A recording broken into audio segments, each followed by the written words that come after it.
Next, બે ઉમેદવાર વચ્ચેની ચૂંટણીમાં જીતનારને 80% મત મળે છે, જે 4200 મતથી જીતે છે, તો મતની કુલ સંખ્યા શોધો. હવે બે ઉમેદવાર છે, એ બે ઉમેદવાર વચ્ચે ચૂંટણી યોજાઈ છે.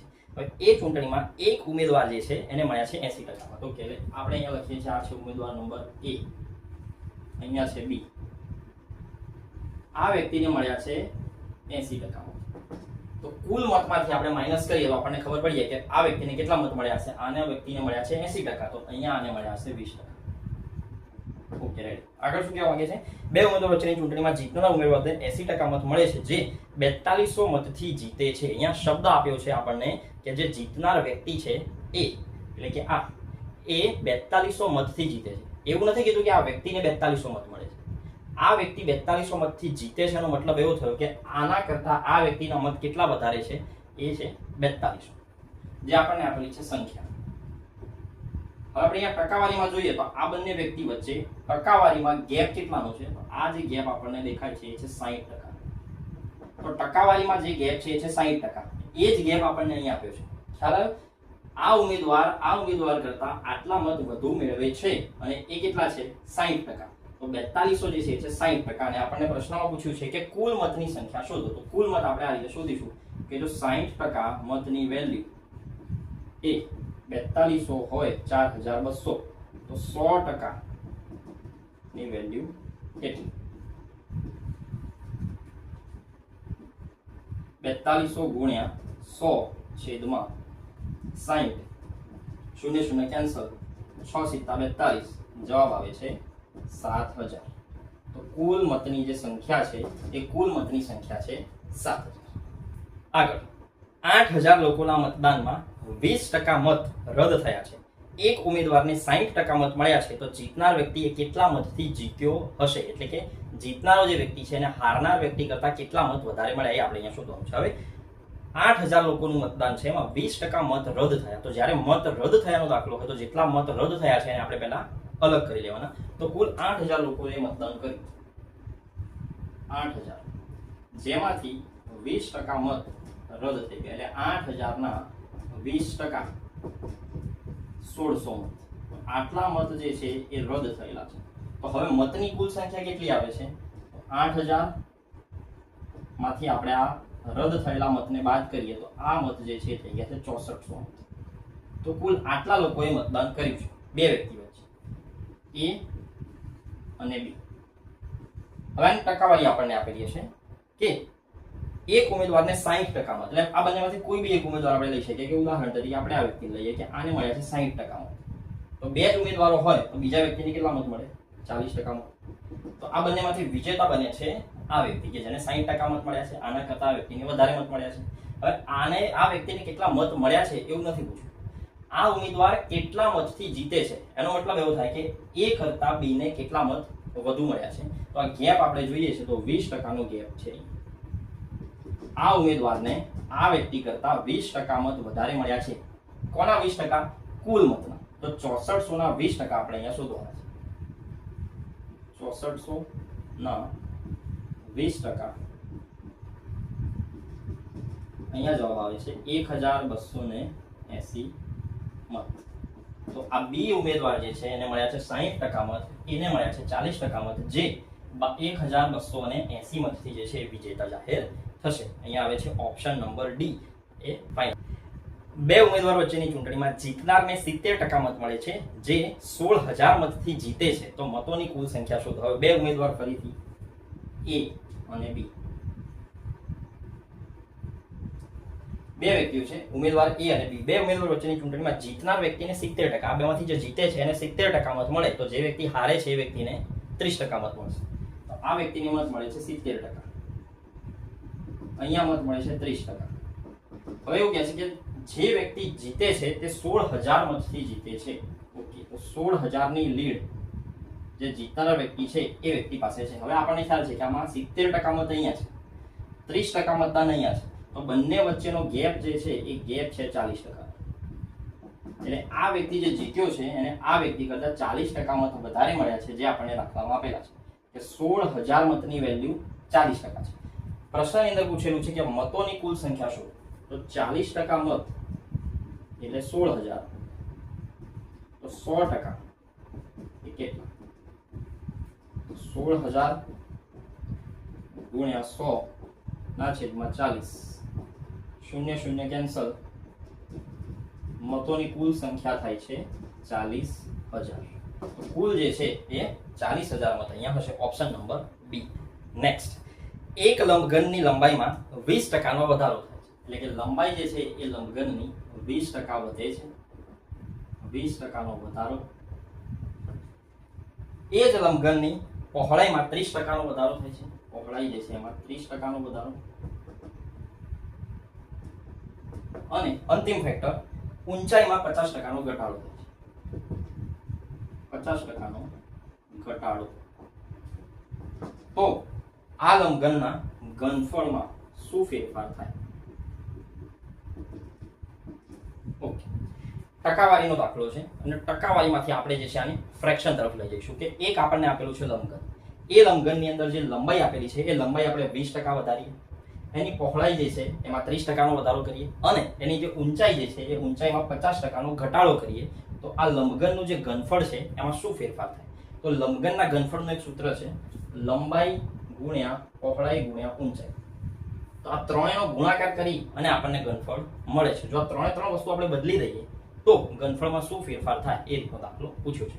હવે આ 20%, 30% અને 50% આને આપણે કન્વર્ટ કરી દઈએ ફ્રેક્શનમાં. તો 20%, આ 20% ને આપણે આ રીતે ફેરવીએ છીએ. 20% એટલે કે 20/100.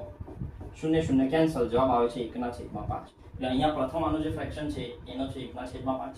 સેમ આ જ રીતે 30%, 30% એટલે કે 30/100.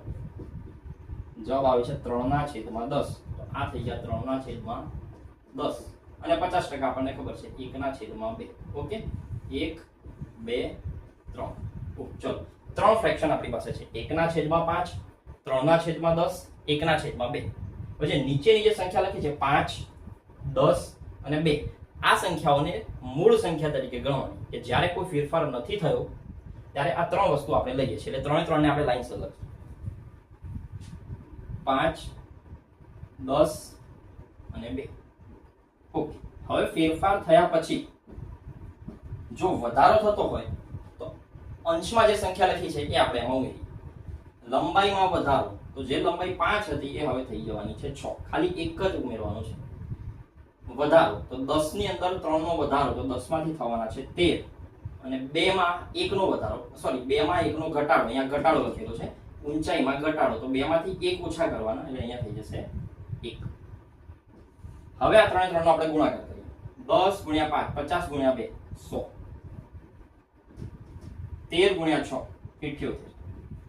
એટલે જેની વેલ્યુ પહેલા 100 હતી એ વેલ્યુ હવે થઈ જાય છે 78. એટલે જે ઘનફળ પહેલા આપણને 100 મળતું એ ઘનફળ હવે મળે છે 78 નું. એટલે ઘટાડો થાય છે 22 નો. તો 22 નો જો ઘટાડો આપણને જોવા મળતો હોય, 22 ગુણ્યા, અને મૂળ સંખ્યા કેટલી છે? 22 ઘટાડો, પણ મૂળ સંખ્યા છે 100. તો 100 નો 22 નો ઘટાડો 100 માં, તો આનો જે છે ટકાવારીમાં આપણે ફેરવીએ, 100 નીકળી જાય, તો 22% ઘટાડો આપણને જોવા મળશે. શેમાં? ઘનફળની અંદર. તો આ લંબઘનનું જે ઘનફળ છે એ ઘનફળમાં આપણને 22%નો ઘટાડો જોવા. ફ્રેક્શન મેથડની મદદથી હજુ એક આપણે દાખલો સોલ્વ કરી. દાખલા નંબર 8. લંબચોરસની લંબાઈમાં 50%નો વધારો થાય છે અને ક્ષેત્રફળમાં પણ 20%નો વધારો થાય છે. તો પહોળાઈમાં શું ફેરફાર થાય? ઓકે, લંબચોરસ જે છે એની લંબાઈમાં 50%નો વધારો થાય છે. લંબાઈ 50% વધારો અને ક્ષેત્રફળની અંદર પણ 20%નો વધારો થાય છે. તો પહોળાઈમાં ફેરફાર કેટલો? ઓકે, તો લંબચોરસનું જે ક્ષેત્રફળ છે એનું સૂત્ર છે લંબચોરસનું ક્ષેત્રફળ બરાબર લંબાઈ ગુણ્યા પહોળાઈ. એટલે બે ફેક્ટર આપણે ધ્યાને લઈએ. અહીંયા આપણે ફ્રેક્શનમાં કન્વર્ટ કરીએ. 50% એટલે 1/2, 20% એટલે 1/5. ચલો, સૂત્ર આપણે અહીંયા લખીએ છીએ લંબાઈ, પહોળાઈ, ક્ષેત્રફળ. આ બંનેનો ગુણાકાર કરીએ ત્યારે આપણને ક્ષેત્રફળ મળે છે. ચલો, લંબાઈ, પહોળાઈ અને ક્ષેત્રફળ ત્રણમાંથી જે વસ્તુ આપણને આપેલી છે આપણે અહીંયા લખીએ. સૌથી પહેલા લંબાઈ. તો લંબાઈ જે છે મૂળ આપેલી છે 2. ઓકે, ક્ષેત્રફળ આપણને આપેલું છે 5.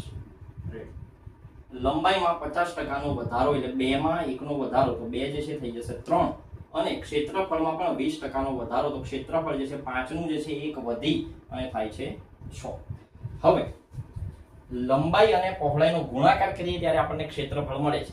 તો 3 નો કોની સાથે ગુણાકાર કરવાથી 6 મળે? તો જવાબ આવે છે અહીંયા 2.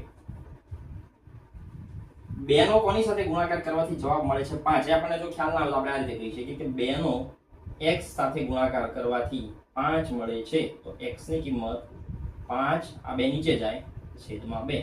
તો જવાબ આવે છે 5/2. હવે આપણે આના પર ધ્યાન આપવાનું છે, કારણ કે આપણને પૂછ્યું છે પ્રશ્નની અંદર પહોળાઈની અંદર શું ફેરફાર થાય. તો જે પહોળાઈ શરૂઆતમાં 5/2 હતી એ અત્યારે થઈ ગઈ છે 2. 5/2 એટલે 2.5, આપણે અઢી કહી શકીએ.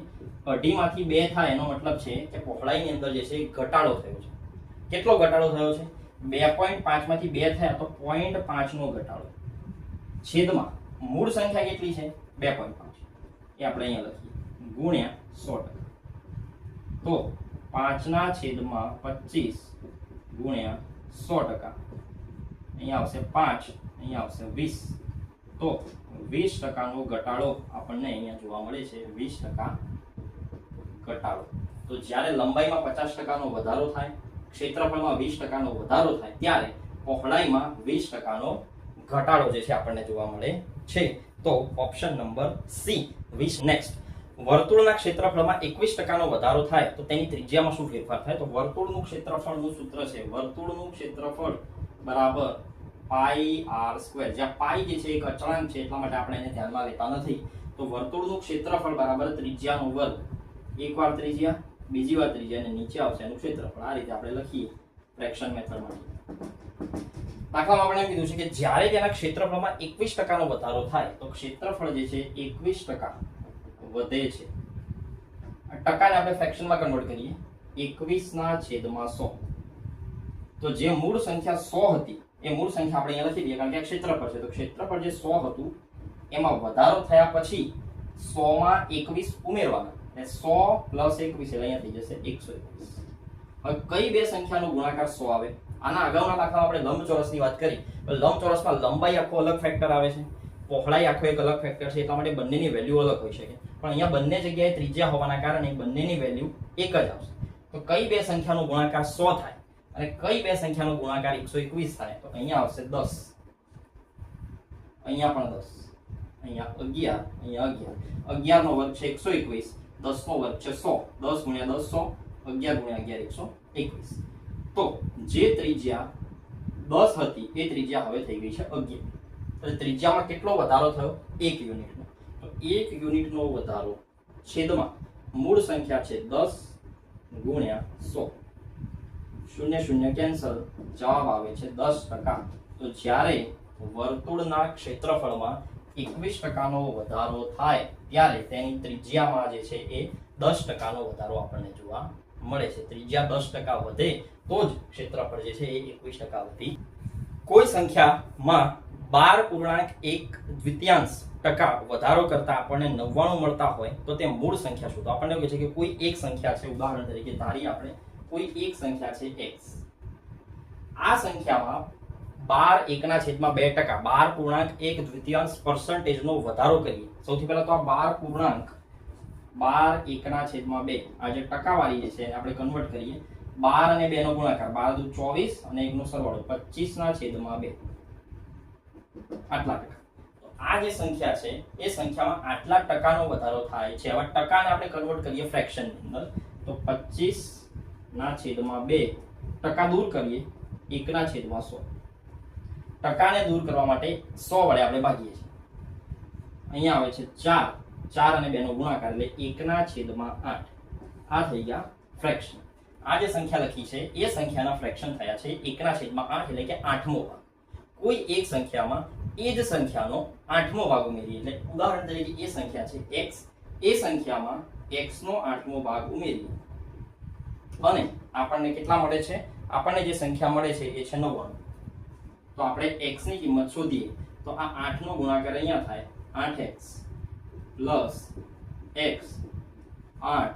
આ 8 જે છે સામે જશે, 8 × 99 સાદું રૂપ છે. 8x અને x 9x બરાબર 8 × 99. અહીંયા આવે છે 11. તો x ની કિંમત જે છે 88. એકવાર આપણે આને ક્રોસ ચેક પણ કરી શકીએ કે 8 88 જે છે 88 નો 8મો ભાગ આપણે કરીએ 88 ભાગ્યા 8 કરીએ જવાબ આવશે 11. તો એ 88 માં જ્યારે આપણે 11 ઉમેરીએ તો આપણને 99 મળી જાય છે. તો એ સંખ્યામાં એ જ સંખ્યાનો 8મો ભાગ ઉમેરતા 99 મળતા હોય તો તે મૂળ સંખ્યા કઈ હશે? 88.